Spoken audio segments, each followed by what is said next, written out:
Nosso capítulo 5 é recheado de mais um milagre grandioso de Jesus. Vamos lá.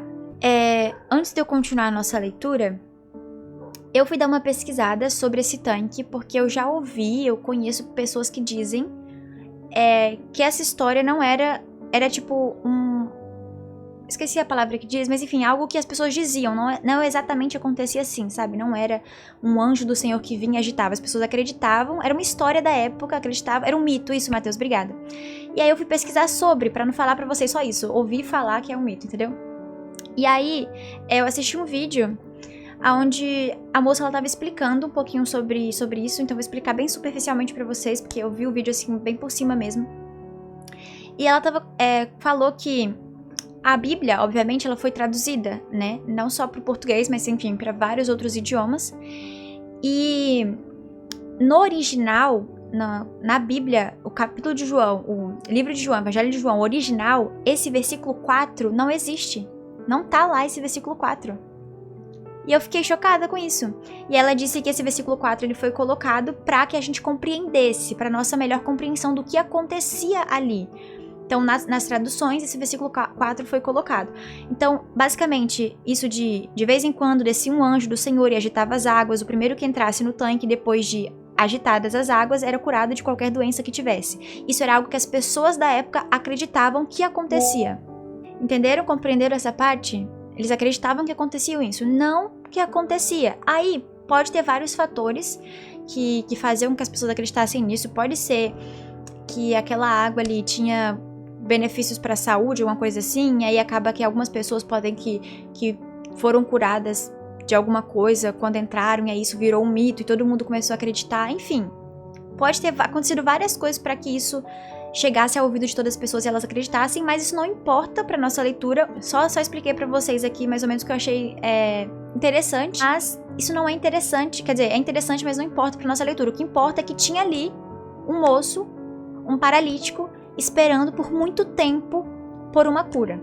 Então vamos continuar a nossa leitura, só explicando isso pra vocês, tá bom? No versículo 5 agora. Então, basicamente o homem estava ali há muito tempo, havia 38 anos que ele tinha essa doença, havia 38 anos que ele era paralítico, né? E ele estava ali esperando uma cura do tanque. Ele estava ali esperando porque as forças dele estavam voltadas pro tanque, sabe? Tipo, curou alguém, então vai me curar também. Eles dizem que funciona, então vai servir pra mim também. Então ele estava ali esperando, focado no tanque, que o tanque curaria ele, mas ele não tinha forças e não tinha ninguém pra levar ele até lá, então ele estava há bastante tempo nessa luta. E Jesus simplesmente encontra esse cara, e é muito legal quando tá escrito assim, ó. Quando o viu deitado, quando Jesus viu o homem deitado e soube que ele vivia naquele estado durante tanto tempo, Jesus lhe perguntou, você quer ser curado? Jesus chega para um homem que tá ali numa fila, sei lá se tinha uma fila ali naquele tanque, não sei como é que era, mas todas as pessoas que estavam ali era porque elas queriam ser curadas. Então Jesus sabia que aquele homem, e pelo estado dele, era visivelmente, né? Dava pra ver que ele queria ser curado. Mas Jesus faz essa pergunta pra ele. Você quer ser curado? E ao invés, aí uma coisa também que eu achei muito interessante, que ao invés dele responder, eu quero ser curado, já que ele tava precisando de ajuda, né? Eu quero ser curado, eu quero. Ele simplesmente diz pra Jesus, Senhor, não tenho ninguém que me ajude a entrar no tanque quando a água é agitada. Então estou tentando entrar. Quando estou tentando entrar, outro chega antes de mim. Jesus pergunta pra ele se ele quer ser curado. Ele apresenta pra Jesus não o que ele queria, sabe? Eu quero ser curado. Mas ele apresenta todas as dificuldades, todas as circunstâncias que ele enfrentava para ser curado, de acordo com ele, pelo tanque. E isso é mais um acontecimento de alguém que não conhece Jesus, sabe?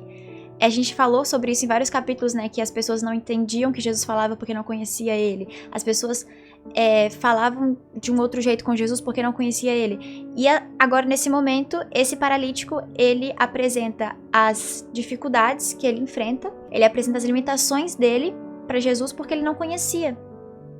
Se ele conhecesse Jesus, ele ia falar, eu quero, me cura, tô aqui, preciso ser curado, me cura, eu sei que você pode me curar. Mas ele não conhecia Jesus, é por isso que ele fala, eu tô tentando ser curado, mas não consigo, porque eu não consigo andar, ninguém me leva. E ele começa a apresentar, sabe, todos os problemas que ele tava enfrentando ali. Isso também acontece com a gente, pois a forma que Jesus age é diferente da nossa. Exatamente, Fabrício. E quando eu li isso, às vezes a gente tá tão focado em realizar, sabe, de ter uma cura, tanto fisicamente quanto espiritual, enfim, de ter uma cura através de uma coisa, sabe? Não, se eu fizer isso, eu vou ser curado. Se eu fizer isso, vai acontecer isso na minha vida. Mas a forma que Jesus quer que aquilo aconteça, a forma que Jesus quer nos curar é totalmente diferente. E aí a gente fica apresentando as nossas limitações pra Jesus, sabe? Eu quero fazer isso pra que através disso eu seja curado, mas eu não consigo, porque eu não tenho dinheiro, porque eu não tenho isso, porque... E não sei o quê. E Jesus, calma. Eu quero te curar do meu jeito, da minha forma, do meu trabalhar. E do meu trabalhar é perfeito, sabe? Então às vezes a gente coloca limitações e não espera Jesus apresentar a solução. A gente já põe uma limitação logo, sabe? Ao invés de só apresentar o problema pra ele. Versículo 8 tem a resposta de Jesus pra isso. E por essa razão, versículo 10, os judeus disseram ao homem que havia sido curado: hoje é sábado, não lhe é permitido carregar a cama. Olha que loucura, gente. Isso aqui é uma coisa que me deixa, indignada. Peço perdão a todos que estão assistindo. Vocês sabem, né, que eu lendo a Bíblia sou assim. Mas isso é uma coisa que me deixa indignada.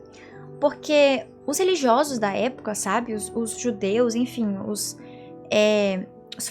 fariseus, o pessoal religioso da época, eles tinham uma visão de que seguimos a lei corretamente, somente a lei, e nada do que for fora disso importa, nada a mais do que os profetas falaram importa, esse homem não é Jesus, enfim. Só que é uma coisa, inclusive a gente vai ver muito nesse capítulo Jesus falando sobre isso, que é muito, muito triste, assim, se pensar, e acontece também com muitas pessoas hoje em dia, sabe? Que as pessoas estão tão focadas em seguir o que acham que é certo e se esquecem da humanidade, sabe? Tipo, aquelas pessoas, elas olharam para um homem que era paralítico, que estava sofrendo há 38 anos sendo paralítico. Elas olharam para o homem curado, ele estava curado. E elas questionaram para ele: por que você está carregando a cama? Como se elas quisessem que ele voltasse a ser paralítico só porque era sábado e ia contra a lei e não sei o que. Sabe, que coisa triste a gente parar pra pensar. Isso é muito triste, isso é horrível. Versículo 11. Então aqui basicamente Jesus encontrou com o homem novamente. Aqui só mostra a metade da conversa, né? Mas provavelmente devem ter conversado mais, porque o homem já sabia agora o nome de Jesus, né? Que Jesus se chamava Jesus. Então ele já foi contar pra todo mundo que era Jesus que tinha curado ele, enfim. Acabamos essa parte da história. E a gente continua agora no versículo 16. Por essa razão...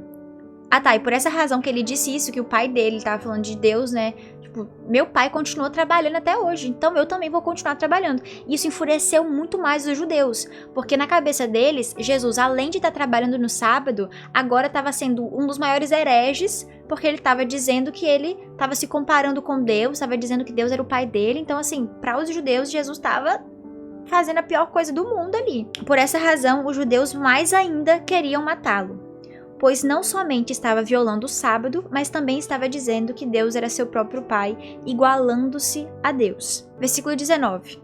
No caso aqui ele está falando sobre, com o povo ali, com os judeus ali, com o pessoal dali, ele está falando sobre isso, porque eles não acreditavam que Jesus era Deus, que Jesus era o Filho de Deus, eles não acreditavam nisso. Então ele estava ali dizendo que vocês não honram o Filho, vocês também não honram o Pai.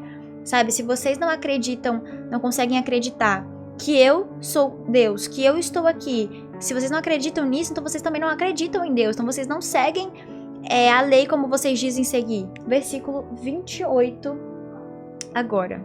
Até aqui, Jesus apenas estava falando para eles, explicando para eles o que a gente já entendeu nos outros capítulos, mas eles ainda não entendiam. De que Jesus é o Cristo, o Messias, de que ele é o Filho de Deus, de que ele foi chamado para uma obra muito maior, e que nenhuma regra, que nada pararia a obra que ele foi chamado para fazer, que Deus o chamou para fazer. Versículo 31 agora. Aqui no caso, a gente vai continuar falando, a gente vai ler sobre isso, mas eu vou só falar antes.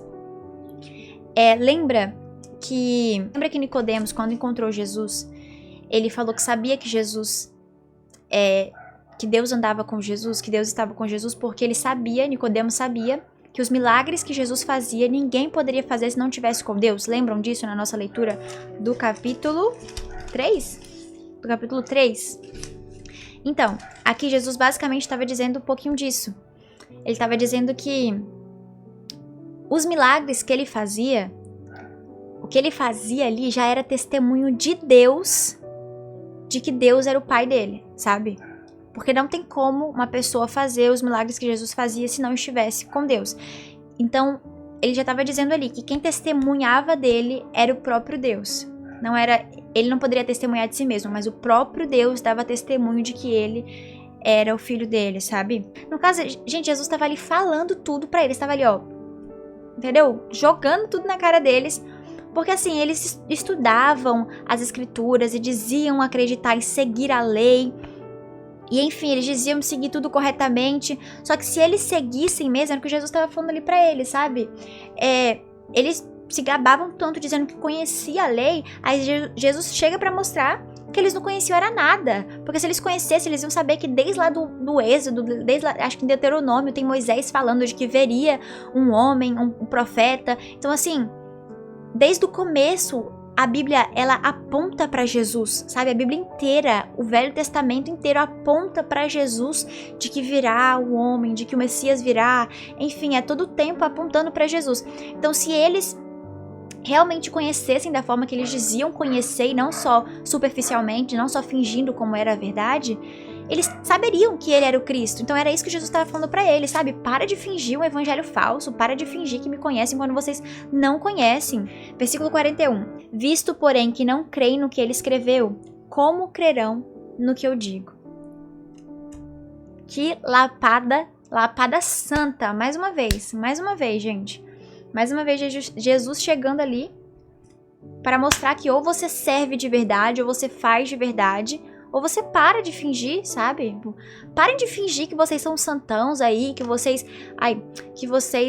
sabem demais, quando na verdade vocês não sabem de nada. Vocês não sabem de nada, vocês nem conhecem o que vocês seguem, sabe? Vocês estão andando no escuro, porque vocês não conhecem a luz, que sou eu. Olha só, que lindo. Glória a Deus. Gente, como eu falei pra vocês, o capítulo 5 é um capítulo muito curto, foi um capítulo muito curto, mas é um capítulo muito forte, né? Quando a gente pensa que Jesus chegou ali, mais uma vez, trazendo essa luz que a gente já falou sobre isso em todos os capítulos, a gente tá falando sobre isso, que Jesus, ele é quem traz a verdade, aquilo que tá escondido, ele traz à tona, sabe? Então assim, toda sujeira, todo pecado, tudo aquilo que tá encoberto, Jesus, que é a luz, chega pra iluminar tudo aquilo. Então ele chegou para aquele povo para iluminar, para trazer, ó, vocês estão no erro, estão achando que estão certos, mas não estão. E enfim, só que o problema é o que a gente falou, né? Não adianta se a nossa mente não quer aceitar, se a luz tá ali, a gente vira pro escuro, sabe? Por opção nossa, a gente vira pro escuro. Isso não adianta. Porque foi até o que a gente falou ali em cima. Jesus, ele não vai invadir e falar, ó, você tem que aceitar em mim, você tem que acreditar em mim, quer dizer, e me aceitar. Não é assim que acontece, sabe? Ele tá ali pra te mostrar a verdade, pra te mostrar o caminho, pra te mostrar o que é certo. Basta você querer seguir esse caminho, seguir essa luz, ter a sua visão completamente mudada, basta você querer.